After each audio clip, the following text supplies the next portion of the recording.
Hey everybody, welcome back to my channel. I'm joined by my friend Fredrick today. Hi guys. And one thing that I think is very, very interesting is the difference in like the medical like programs of like what does it take to be a doctor in different countries, for example. Because like when I was younger, I was studying in my bachelor's degree sports science kinesiology. So I was taking all the classes like anatomy, physiology, studying the human body, and I was like, wow, what would it take to be a doctor? And that process in the US, it's so different from country to country. And Fredrick is a doctor in Sweden, so I wanted to have you on and like talk to you about your experience in your education, becoming a doctor, what it's like being a doctor in Sweden. Maybe this could provide some interesting insights for my viewers. So yeah, let's start us off. Like, how did you know you wanted to go into medicine? Well, first of all, thanks for having me. Yeah, about going into medicine, I've always been interested in the body and how things work, basically. And I was also, like you, into sports when I was young.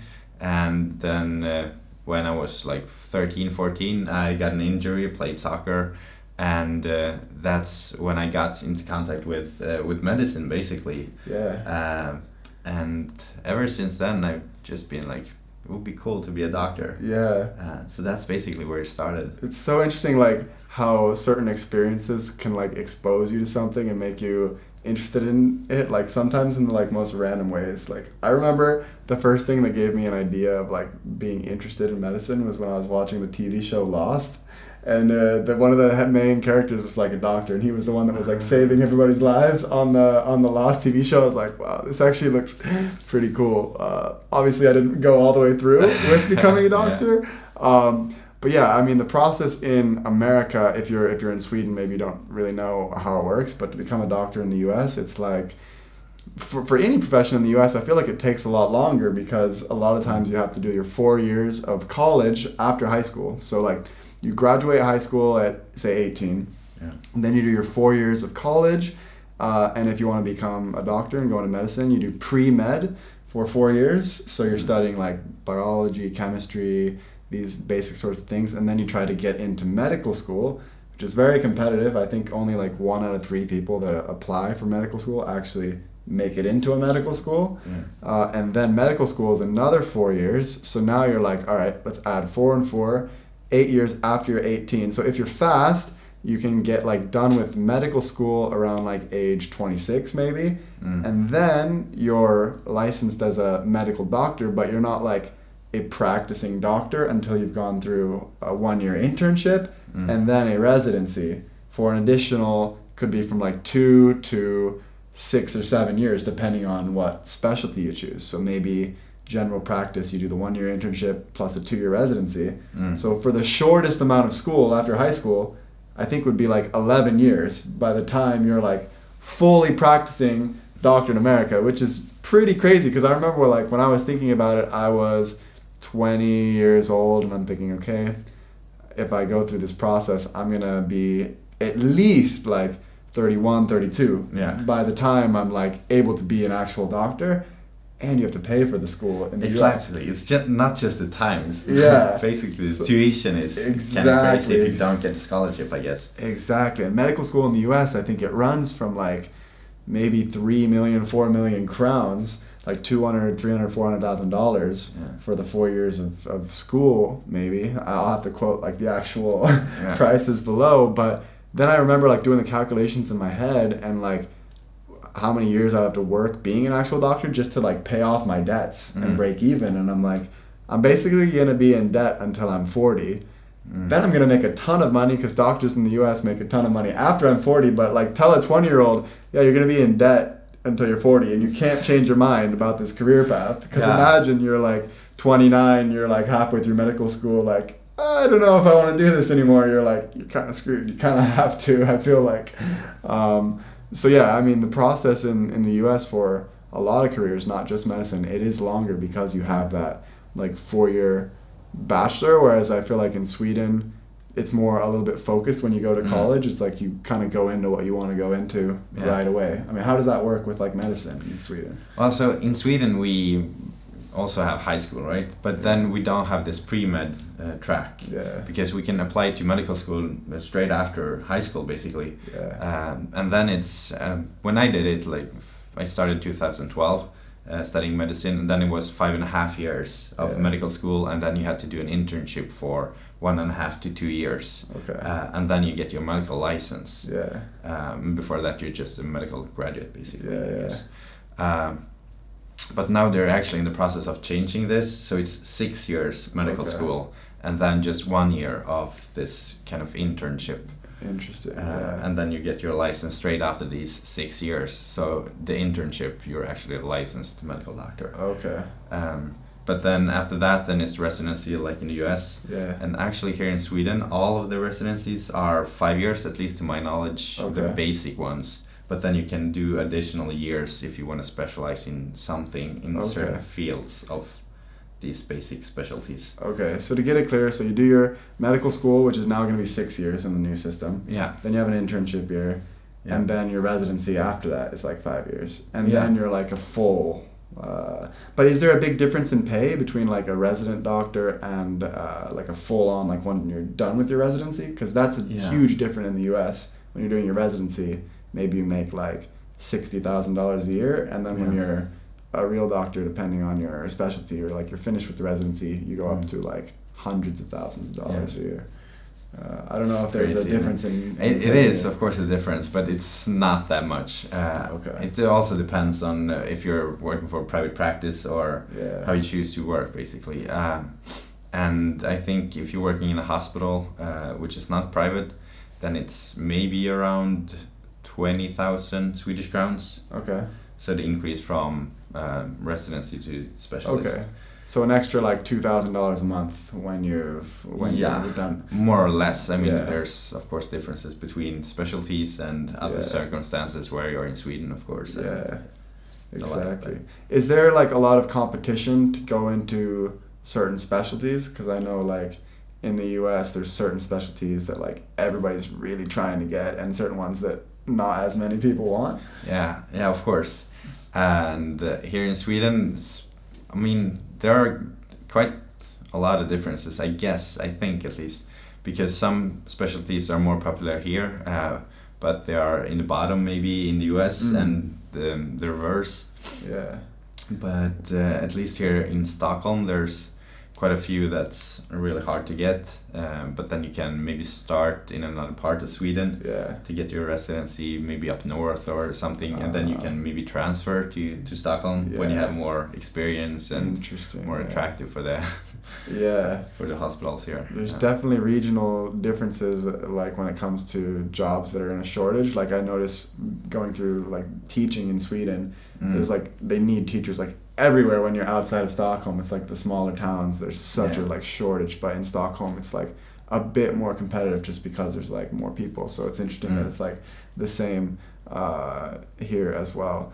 But I remember like in the US when I was looking at the medical school stuff, which was a long time ago, I remember like certain specialties like dermatology, for example, where like a lot of people wanted, for one thing, because dermatologists were like less likely to be on call, but still made a good amount of money. Whereas if you're like a very specialized surgeon, you make a ton of money, but you might not have like the best like balanced lifestyle, because they could call you any minute and you could like have to come in and like perform a surgery.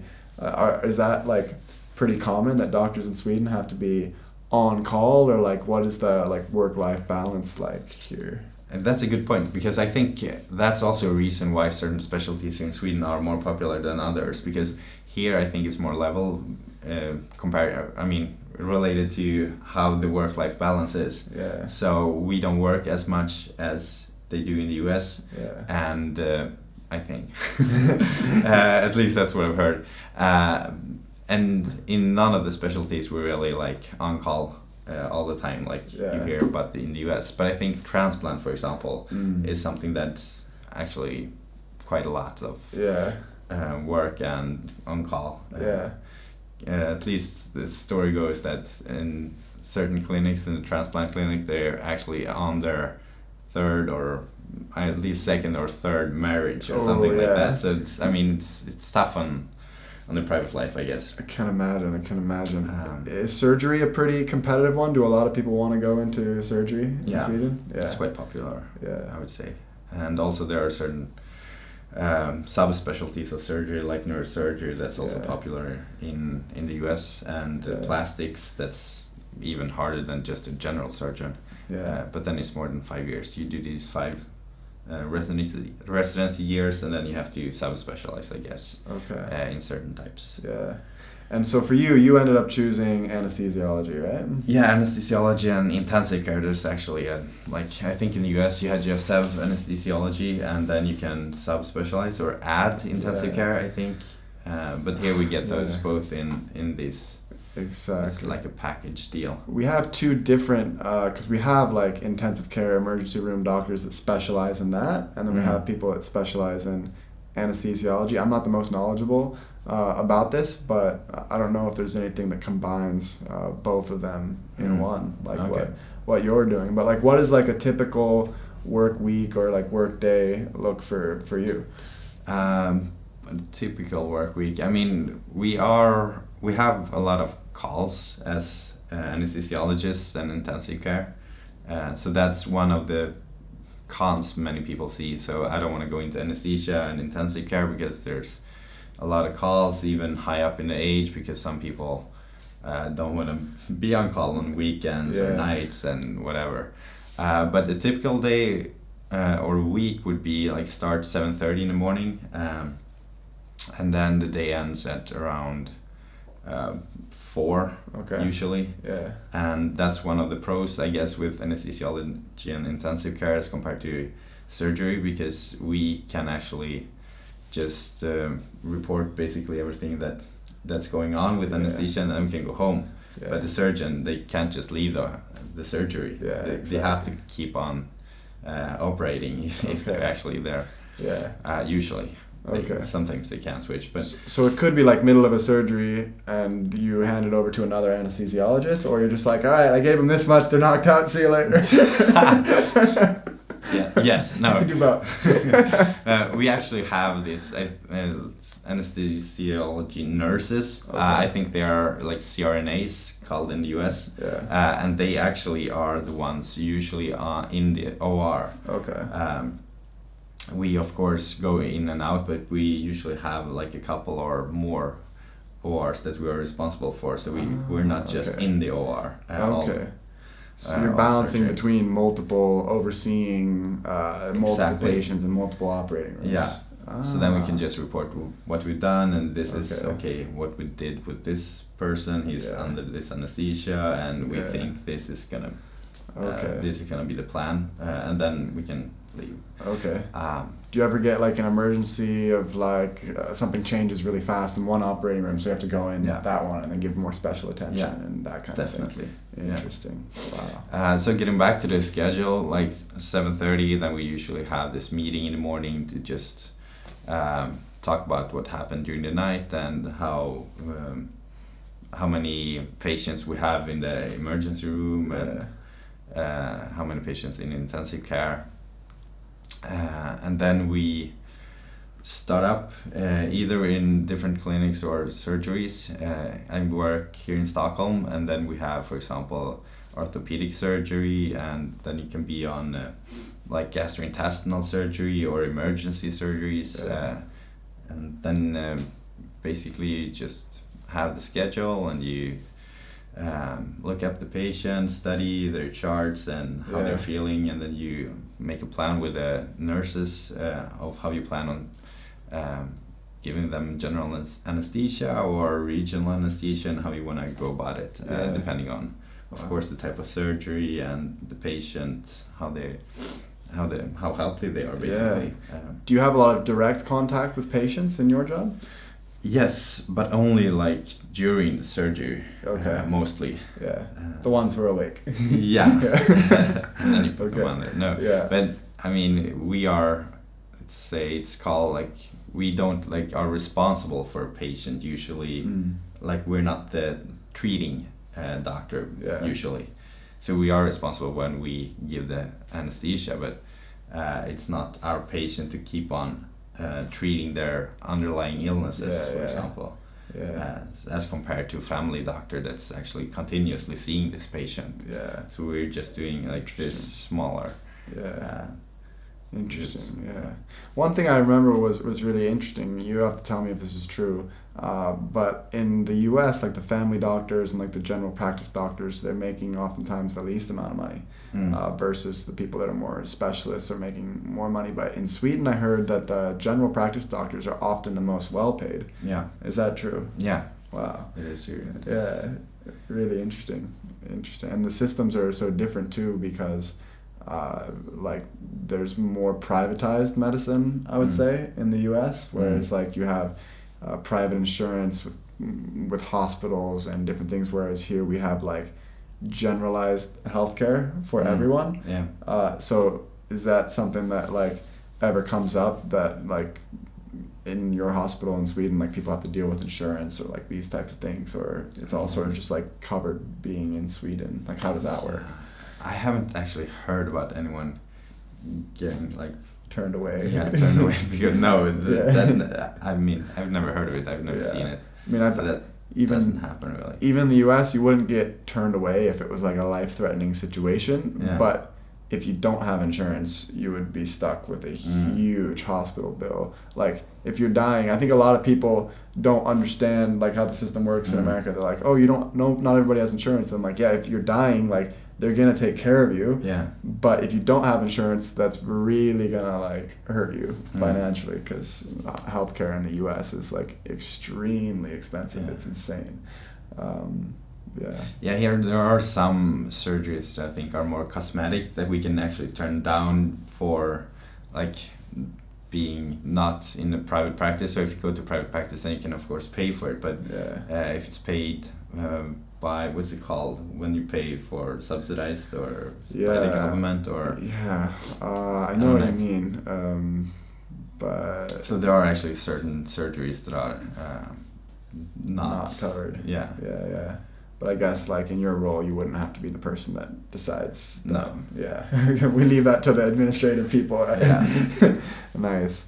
All right. Well, this is really, really interesting to hear like your experience and share with you guys. If you guys want to hear any more about like medicine in Sweden versus the U.S., maybe we do like an episode 2 or something definitely sometime. So leave some comments down below if there's any questions that you have. And thanks for coming on. Thanks for having me. All right. See you guys in another video.